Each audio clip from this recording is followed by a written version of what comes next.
For months now, KTVU's Paul Chambers has served as a moderator between law enforcement and the community as both sides work to bridge a gap and build trust. In part 3 of the series, Paul shows us how the panel tries to tackle police work and community responsibility.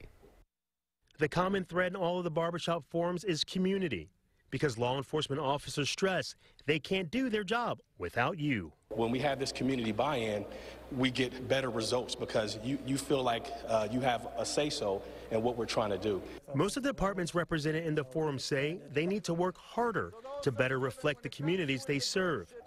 That's why it's important to the leaders here that their staff are engaged with citizens. We need to meet the community. We need to talk to the community about their needs and about their concerns and about their struggles because we serve the community. Community policing includes officers on the ground regularly, knowing the names of their neighbors and truly partnering with the residents you serve. I know with the sheriff's office, the sheriff has actually taken some of our patrol resources and reallocated them so that we can be more engaged with our community. I think the future of community-oriented policing is all about trying to come back together and really being a genuine partnership.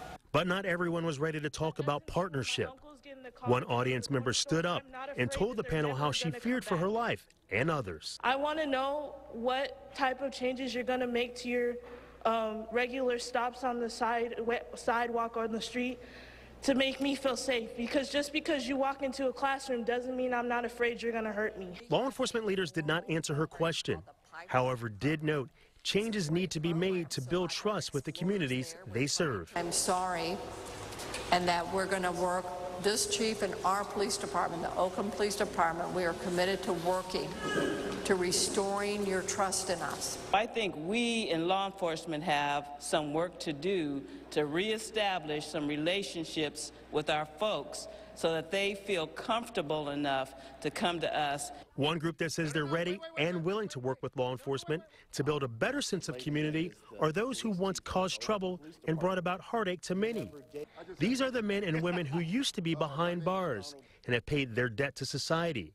The first thing they want to do is redefine their identities. And that's something that I've learned by doing these conversations, because I would use the word previously formerly incarcerated, but now I know that we're going to go above and beyond that and use returning citizens. It was taboo to have a conversation with somebody in uniform, so they broke that taboo. If these gentlemen that are returning citizens have the street cred to say, you know what, in order for to make this work, we have to have dialogue with law enforcement. The number one thing being denied as a returned citizen is that your freedom is taken from you, and all the opportunities awarded as a citizen is gone. You're incarcerated. I respect that, and I welcome you, and I need you, and we want you with us.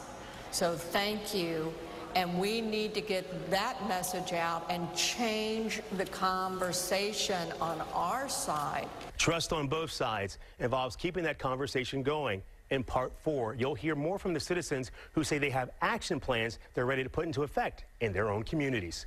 Paul Chambers, KTVU, Fox 2 News.